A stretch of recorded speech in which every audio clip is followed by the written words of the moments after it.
Momento de adorar. Cristo está a la puerta. El ministerio La Gloria Postrera te invita a un momento de reflexión en tu vida. Y ahora, la evangelista Lorena Torres.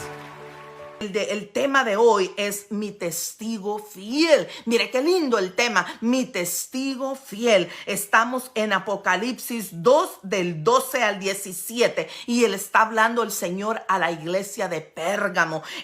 Pérgamo quiere decir fortaleza. Mire, vamos a entender ahora por qué el Señor habla a la iglesia. Otro hombre que fue un hombre, se llamaba Antipas.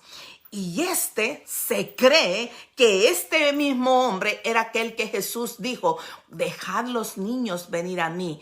Cuando tú seas como este niño que se lo puso en las piernas, entonces tú encontrarás. Porque acordémonos de que los niños andaban corre, y que quizás los discípulos decían: cállense, que el Señor está predicando. Y el Señor dijo: dejad que los niños vengan a mí. Y se los sentó en las piernas, ¿se acuerdan?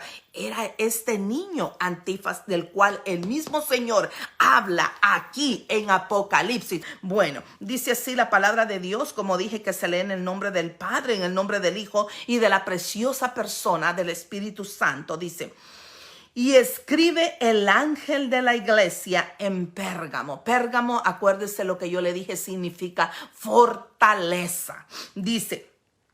Dice en la iglesia de Pérgamo: el que tiene la espada aguda de 2 filos, dice ¿Quién es el que tiene la espada? La palabra de Dios. Aquel que dice que la palabra de Dios corta como espada, penetra hasta partir el alma, dice, hasta partir el tuétano, porque usted y yo tuvimos que haber recibido esa palabra, tuvo que haber el Espíritu Santo, haber trabajado en ese corazón tan duro que usted tenía, que yo tenía, para que la palabra pudiera penetrar dentro de nosotros y poder cambiar nuestro pensamiento. Aquella venda que teníamos en los ojos fue quitada, fue arrebatada, y los oídos pudieron oír y entender lo que significaba ser agradecido con el Señor, haber entendido de que solamente por Él y para Él es que nosotros estamos en este camino de la victoria, en el camino de la vida, en el camino de la vida en Cristo Jesús. Yo no sé cuántos de ustedes me están entendiendo. Dice el número 13: yo conozco tus obras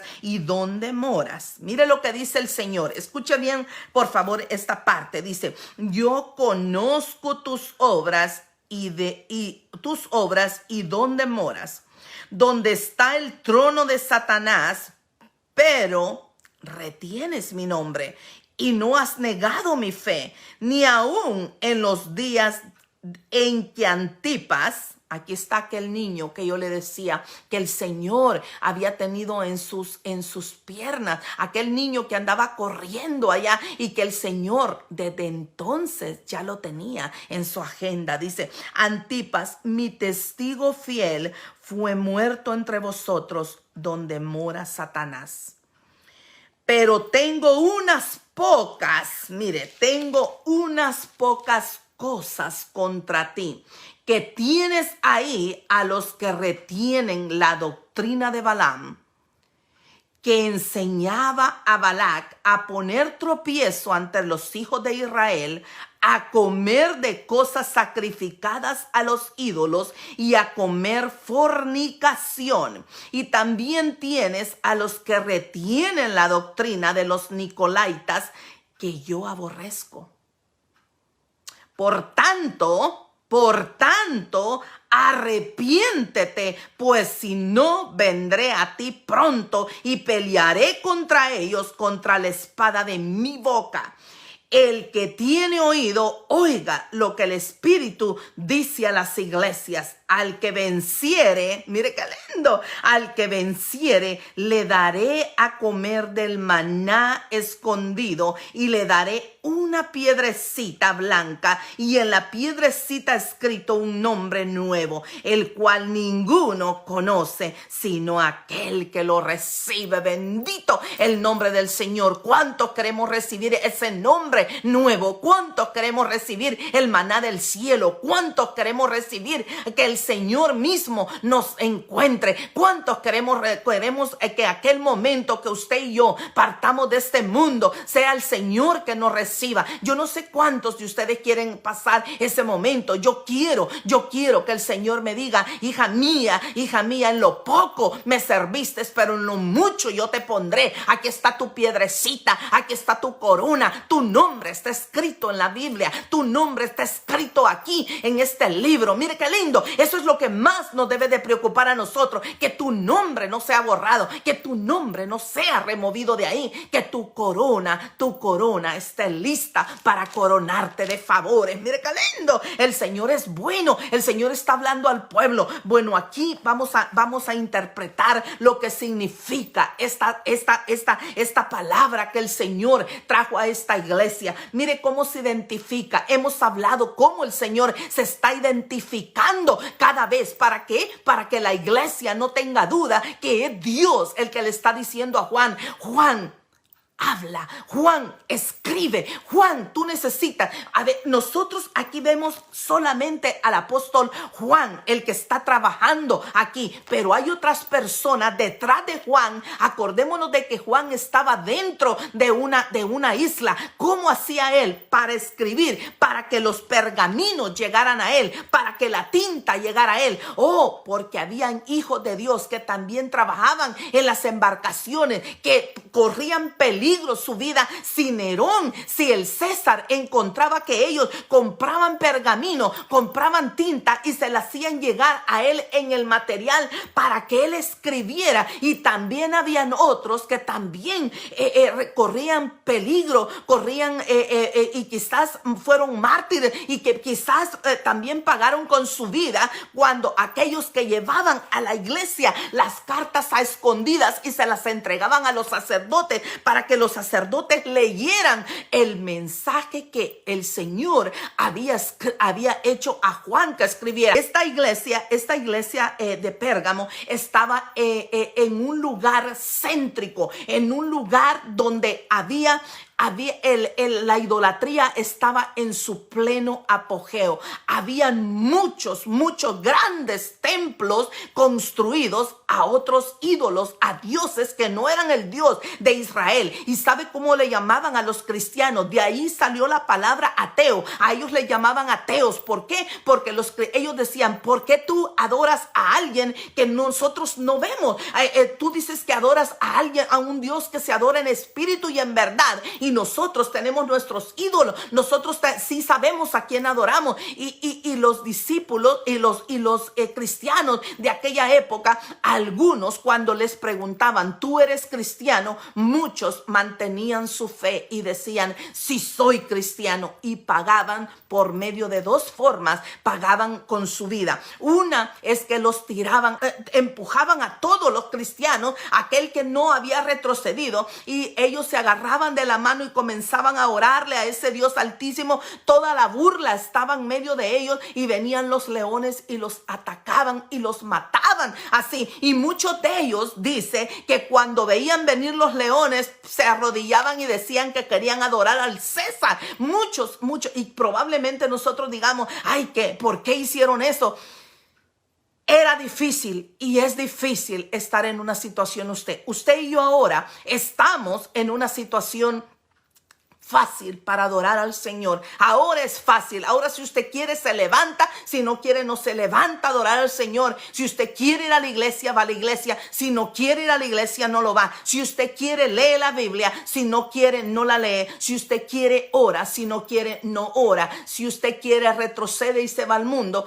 Pero en ese momento era: o eres cristiano o no eres cristiano. Y la otra era que si ellos decían que no, que ellos seguían siendo cristianos, entonces dice que los ponían como antorcha, los ponían en todo el camino para que el fuego diera luz, y ellos allí a veces estaban adorando otros ídolos, bailando, haciendo tantas cosas, y ellos estaban quemándose. Era difícil en aquel tiempo, y esos tiempos, yo no digo que van a regresar exactamente así. Podrían regresar peor o podrían regresar a ese tiempo de la gran persecución, la iglesia. Usted y yo sabemos de que eso va a venir porque la Biblia lo dice. Habían tronos, por eso el Señor dice, estás en medio del trono. Mire, le voy a volver a leer, dice así.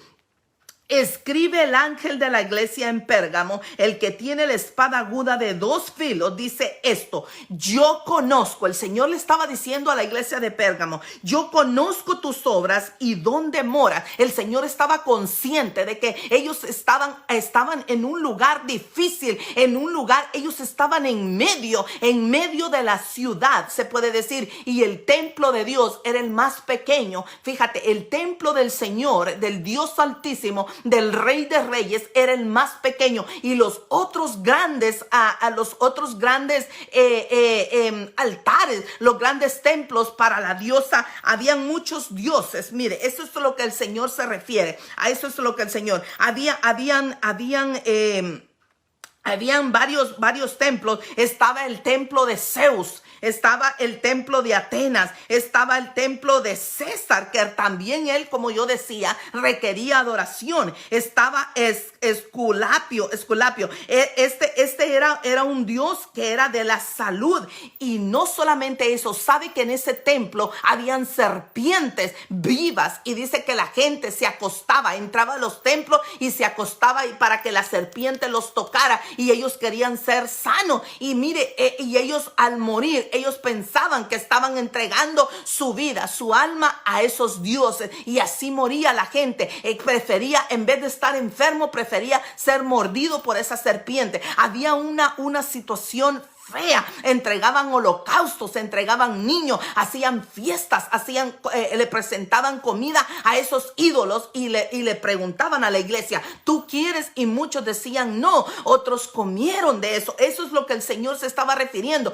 El Señor se estaba refiriendo a 2 clases de cristianos que había en ese tiempo. Aquellos cristianos que habían mantenido la fe, que se estaban manteniendo a pesar de estar en medio de lo que era el trono de Satanás. Había otro dios que era el dios Dionisio, que era el dios del vino y de los bacanales. Había otras sacerdotisas que tenían una iglesia, pero ellas tenían el sexo desmedido.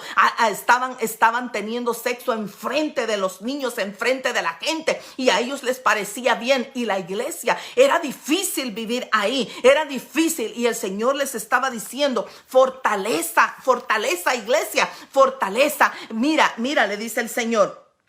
Mira, le dice el Señor, yo conozco bien dónde tú estás y dónde tú moras, dónde está el trono de Satanás. Ya explicamos por qué. Y dice, pero retienes mi fe. Aquí Dios le está hablando, aquí Jesús le está hablando realmente a aquellos que habían pagado con su vida, que no habían retrocedido, que a pesar de la persecución, que a pesar de las situaciones difíciles, a pesar de que se les había quitado sus casas, a pesar de que el dinero se los habían quitado, a pesar que tenían racionada la comida, ellos no habían dado atrás. Dice, pero retienes mi nombre y no has negado mi fe.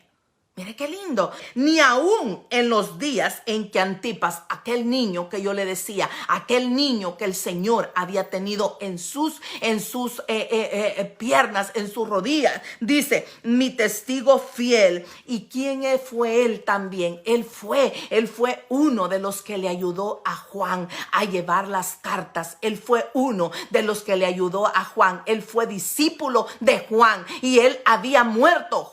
A Juan le había llegado la noticia de que él había muerto. Juan se estaba sintiendo en un momento solo, donde decía, Dios mío, solo yo voy a quedar, porque aquel que venía en aquel barco ya no viene, ya no lo he visto. Han venido varios barcos y yo ya no lo veo. Por eso Juan habla mucho del agua. Usted dirá, a mí me encanta ir a la playa, me encanta pasar en la playa, me encanta nadar, pero si usted estuviera encerrado en una isla donde solamente se respira agua, se respira olor a pescado. Eso le hacía. Por eso él habla muchas ocasiones del agua. Juan dice, allá en los cielos no hay mar. Mire, después vamos a leer todo eso. Juan se sentía que estaba preso, se sentía quizás en algún momento también Juan se sentía, por eso el Espíritu le hablaba, el Espíritu le revelaba y Juan quedaba atónito mirando todo aquello y el Señor le decía, Juan, oía a él que el Señor le decía, Juan, escribe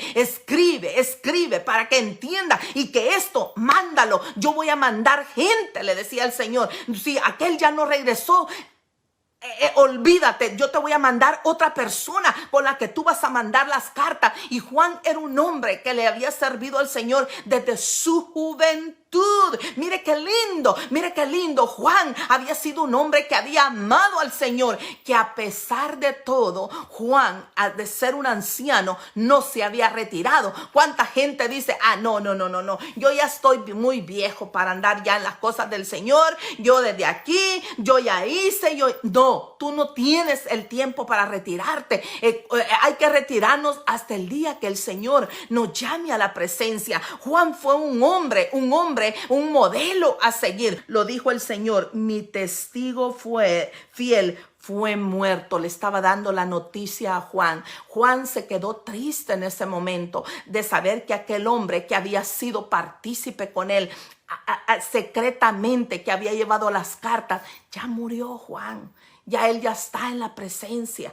Sigue tú, escribe Juan, yo te voy a poner otras personas en otras embarcaciones. Ellos van a llegar y se van a presentar contigo, te van a llevar el material. Tú solamente escribe. Fue difícil, me imagino yo, estar también en la situación de Juan. Era muy difícil estar en esa situación. Yo no sé cuántos de nosotros hubiéramos hecho lo que Juan hizo. Yo no sé cuántos de ustedes, si Juan era capaz de llevar el mensaje escrito, porque usted no es capaz de compartir el mensaje en las redes sociales, que usted ni siquiera lo va a predicar, solamente va a compartirlo para el que tenga oído que oiga y el que no lo oiga. Ahora ya no estamos en el tiempo de andar aquerenciando a nadie, está en el tiempo de alertar al pueblo de Dios. Por eso yo le digo, póngame compartido ahí, ponga compartido. Mire Juan en una situación tan difícil, mire Juan en una situación que quizá usted y yo no lo hubiésemos hecho. Y Juan estaba todavía activo y llevando el evangelio. Él no podía predicar con su boca, no podía predicar, no podía viajar de un lugar a otro, pero lo estaba escribiendo por medio de carta. Todo el mensaje estaba siendo llevado a la iglesia. Entonces dice aquí abajo, pero tengo, dice, en los días ni aún en los días de Antipas, mi testigo fiel, fue muerto Juan. Vosotros donde mora Satanás, entre vosotros donde mora Satanás, en ese lugar a él ya lo habían matado, a él lo pusieron también como antorcha encendida. Dice, pero tengo unas pocas cosas. Mira, ahí viene algo que está pasando hoy en las iglesias, algo que no solamente pasó en aquel tiempo, sino que está pasando hoy también. Dice, pero tengo algo contra ti, que tienes ahí a los que retienen la doctrina de Balaam, que enseñaba a Balac a poner tropiezo ante los hijos de Israel. Yo no sé cuántos de ustedes han leído a Balaam. Balaam fue un hombre, un sabio, un hombre que el Señor utilizó. También le revelaba el Señor. Ya hubiera querido usted y yo que el Señor nos revelara así como le revelaba a él. Dice que Balac, el rey, le ofreció dinero, le ofreció riquezas para ir y maldecir el pueblo de Dios. Entonces, así estaba pasando en ese tiempo. Muchos de esta gente que adoraba a otros dioses, que robaba abiertamente a las personas que venían a hacer sus ritos, sus sacrificios, se hacían ricos. El ministerio lo ocupaban para enriquecerse. Había detrás de ellos ¿cómo le puedo decir? Otros intereses, se puede decir. y ellos habían entrado a la iglesia, estaban ya hablándole al oído a los sacerdotes, estaban hablándole oído a los pastores de aquel tiempo. La iglesia todavía seguía adorando al Señor, pero los pastores, los líderes, los que estaban en alto mando de la iglesia, los sacerdotes, estaban parando oído, les estaban ayudando a empoderarse, a ver cómo traían las ofrendas a la iglesia, a ver cómo se enriquecían. ¿Acaso Balaam no le dijo a Balac, déjame ver, a ver qué es lo que el Señor me dice que quiere que haga? Y el Señor le dijo, no vayas, porque ese es mi pueblo amado. No vayas y no lo maldigas. Y dice que cuando le dijo, oh, no voy a ir porque el Señor me dice que no vaya, porque ese es el pueblo de él. Y dice que Balac le mandó otros más fuertes, con más palabrería, y Dios sabía lo que había en el corazón de Balaam. Balaam estaba loco por salir corriendo a maldecir el pueblo de Dios para obtener las riquezas, para obtener el poder, para obtener todo lo que Balac le estaba diciendo. Pero cuando vio que él no pudo, porque el Señor le dijo, te dije que no fueras, y la tercera vez todavía volvió a insistir, y el Señor le dijo, ve con él. Y cuando llegó, el Señor le cambió las palabras. En vez de maldecirlo, bendijo. Y le dijo Balac, ¿qué has hecho? ¿Qué has hecho? Bueno, le dijo, esto es lo que el Señor puso en mi boca. Eso era lo que estaba pasando en ese momento. Ellos estaban diciendo, maldice a ese pueblo. Diles a ese pueblo de que ellos no están haciendo bien, no están adorando a los dioses verdaderos. Ellos tienen que adorar a estos dioses. Y muchos de los sacerdotes dicen que ellos secretamente decían, aquel es bien cristiano. Y ellos secretamente iban y le decían, tú eres cristiano. Y mucha gente decía sí, otras decían no. Pero los que estaban arriba eran los que se empezaron a sobornar, empezaron a hacer cosas desagradables delante de Dios. Jesús estaba reprochando algo que ellos habían dejado pasar por alto. Ellos estaban dejando entrar a estos hombres, a estas mujeres sacerdotisas. Ellos delante de ellos, dice que ellos, ¿y qué fue lo que pasó? Les empezaron a meter mujeres hermosas de aquel tiempo, mujeres que tenían relaciones con ellos. Comenzaron ellos a mezclarse con esta gente, los que estaban arriba, no los que estaban abajo. En otras palabras, todo lo que ministraba la iglesia, comenzó ellos a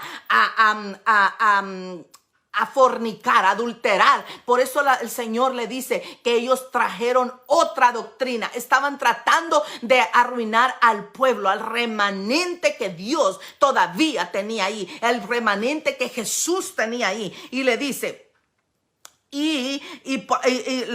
enseñaba a Balac a poner tropiezo ante los hijos de Israel, a comer de cosas sacrificadas a los ídolos y a cometer fornicación.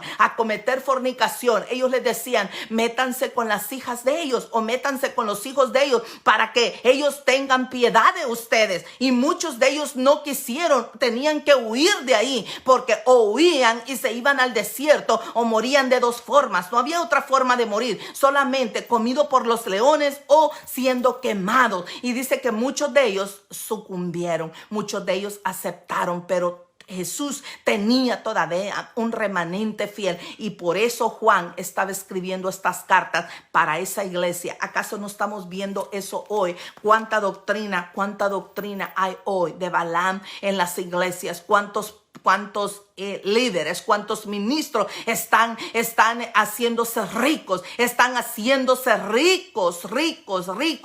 predicando un evangelio de prosperidad, pero no están levantando un evangelio donde le diga a la persona, ¿sabes qué? Tú estás pecando, tú estás mal delante de Dios, porque tú estás haciendo esto, tú estás haciendo lo otro. No importa los diezmos que traigan, mejor no traigas nada, ponte a cuenta con el Señor, porque el Señor requiere de un corazón contrito, un corazón humillado, un corazón que entienda de que el pueblo de Dios tiene que estar limpio delante del Señor. Tú y yo no alcanzaremos la pureza, no alcanzaremos la santidad completa aquí en la tierra. Estamos en el proceso, pero si está en ti y está en mí, cada día tratar de hacerlo mejor delante del Dios Altísimo.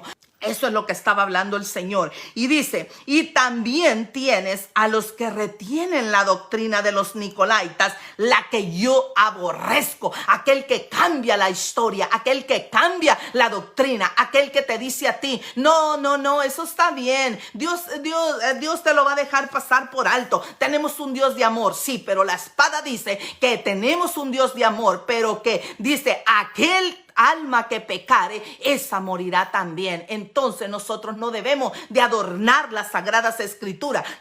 El Señor no necesita de ti ni necesita de mí para tratar de adornar, para tratar de arreglar las sagradas escrituras. Así como está escrito, así se tiene que dar el mensaje, así se tiene que dar el mensaje. Tenemos que provocar a la iglesia, a que la iglesia se levante, a que la iglesia despierte, a que la iglesia diga, yo soy aquel miembro, aquel que un día dijo, sí Señor, pero ahora me estoy enfriando. Señor, ayúdame. ¿Cómo puedo yo hacer para que mi corazón cada día la luz penetre dentro de mí, que la hoguera esté encendida dentro de mí, que yo sea una mujer o un hombre de unción, un hombre y una mujer de palabra, un hombre y una mujer de fe, que mi fe no mengüe, que al contrario yo tenga autoridad sobre el enemigo para atar, para destruir, para cancelar y para traerlo cautivo delante del Dios Altísimo, porque mi Dios tiene dominio sobre él. Mi Dios tiene poder en los cielos, en la tierra y debajo de la tierra. Estas personas no pueden adorar a Dios abiertamente como usted y como yo lo estamos adorando hoy. Si usted quiere, se levanta a las 3 de la mañana. Si no quiere, no se levanta. Pero si estuviéramos en un problema grande, si estuviéramos en una gran necesidad, yo le aseguro que si nosotros estuviéramos escondiéndonos, si nosotros estuviéramos encerrados en algún lugar, estuviéramos todo el tiempo orándole al Señor, Señor, que no vengan a tocar mi puerta, Padre, que no vengan, que no me encuentren. Pero ahora usted está descansando confiadamente. ¿Por qué? Porque puede libremente adorar al Señor. Dios detesta, Jesús detesta la codicia, la riqueza, el tratar de enriquecerse del pueblo de Dios, en tratar de dejar pasar los pecados, en tratar de decirle al pueblo en donde está mal, en tratar de no llevar el mensaje de poder, el mensaje de convicción, en aquel mensaje que yo con la palabra que Lorena trae no te va a hacer cambiar la historia, no te va a hacer cambiar la mente, pero el Espíritu Santo, que es el que redarguye, el que cambia, el que santifica, el que purifica, el que transforma, el que te hace abrir tus ojos, ese es el cual estamos hablando hoy, de la palabra del Dios Altísimo, del Dios poderoso. Eso a la iglesia ¿qué es lo que a usted lo motiva a buscar a Dios? ¿Qué es lo que a mí me motiva a buscar, a levantarme, a buscar de la presencia del Señor todos los días? Es saber que un día mi nombre no será borrado de allá, de aquella lista hermosa, que mi nombre estará allí el día que el Señor me llame a su presencia. Y eso es lo que usted y yo anhelamos, el tener el perdón, el tener la redención, en que usted y yo moremos un día juntamente con el Señor. Qué hermoso es saber que el Señor nos está dando a nosotros la oportunidad de vida. Pedro, está hablando exactamente de ese lugar cuando se refería a que el pueblo seguía fielmente a Dios. El pueblo tenía que ministrar, tenía que haber sido ministrado. Le estaba dando fuerzas al pueblo para seguir en las cosas del Señor. Pero Pedro, siendo Pedro, había huido, y no había huido por cobarde, había huido porque él quería llevar todavía el evangelio a otro lado, y él era muy conocido en esa zona. Pedro y Pablo no podían entrar en ese lugar de Pérgamo, no podían, ahí tenían que haber salido huyendo porque ellos eran conocidos abiertamente de que eran hijos de Dios, y ellos eran hombres fuertes, hombres sabios, hombres que estaban a punto de ser sacrificados en otros puntos de otros lugares. Y Juan estaba en aquel lugar donde el Señor lo había llevado a que él viera y tuviera aquella gran revelación. Entonces, aquí básicamente donde dice, por tanto, le dice, por tanto, arrepiéntete. Ahí él está hablando a los grandes, a los que están arriba, a los ministros. Y el Señor tenía misericordia de alguno de ellos que quizás también engañados habían tratado, adoraban a esos dioses falsos, a Satanás. Satanás estaba en su mero apogeo de idolatría y riéndose del Señor, riéndose del Dios Altísimo, diciéndole, mira a tus hijos, aquel que un día te aceptó, probablemente aquel que anduvo predicando, mira, está a punto de decir retrocedo, está a punto de decir no quiero saber. ¿Tú en qué punto estás? ¿Estás a punto de sucumbir? No estás listo. Entonces, si nosotros estamos listos, somos una persona de una sola pieza, somos mujeres y hombres de Dios. En nuestra fe debe estar intacta todos los días. Así veamos la situación difícil, sabemos que Dios tiene control de todo, porque el Dios es el mismo ayer, hoy y siempre. Dios no cambia, Él es inmutable, Él sigue teniendo el poder, Él sigue siendo santo y seguirá siendo santo. Él no permite que nadie, que su pueblo venga a ser engañado. El Señor nos va a alertar porque Él va a hablar a tiempo y fuera de tiempo. Ahora el Señor te insta a ti a que busques del maná del cielo. Y dice, al que venciere daré a comer del maná escondido. Tú y yo no debemos de estar en medio de dos pensamientos. Como dijo Elías, están en medio de dos pensamientos. Tú y yo, el único pensamiento que debemos de tener es que Cristo es real, que Dios me ha perdonado y que ha limpiado mis pecados y que ahora yo soy parte, tú eres parte del pueblo santo, del pueblo aquel apartado y separado para Dios. Hoy estamos aquí. En aquel tiempo el Señor habla de la piedrecita. Las piedras blancas significaban que cuando tú ibas a la corte y te sacaban la piedra blanca, quería decir que tú eras inocente. Si te sacaban la piedra negra, quería decir que tú eras culpable. Y el Señor le estaba diciendo al pueblo, para que ellos entendieran qué era lo que el Señor le estaba diciendo, yo te entregaré esa piedrecita blanca, que en otras palabras, delante de mí tú eres inocente, tú eres santo, tú eres aquel que yo elegí, aquel que yo escogí. Y eso te dice a ti el Señor. Esa es la misma piedra que tú y yo vamos a encontrar con un hombre nuevo. Si es que en su mente quede que no solamente los apóstoles, bendito ellos que llevaron el evangelio, pero no solamente ellos, no solamente Pablo, fueron muchos que pagaron con su vida y que ahora forman parte del pueblo santo del Señor, de aquel que espera ser levantado, ser transformado en cuerpos transformados cuando la trompeta suene. Si usted y yo ahora estamos aquí, llevemos el evangelio, hablemosle a otras personas. Si la persona tiene oídos para oír, que oiga. Si tiene el corazón abierto, dispuesto para escuchar, que la palabra entre como espada de doble filo. Bendito el nombre del Dios Altísimo. Que tenga un hermoso día. Shalom, que la paz de Dios esté contigo.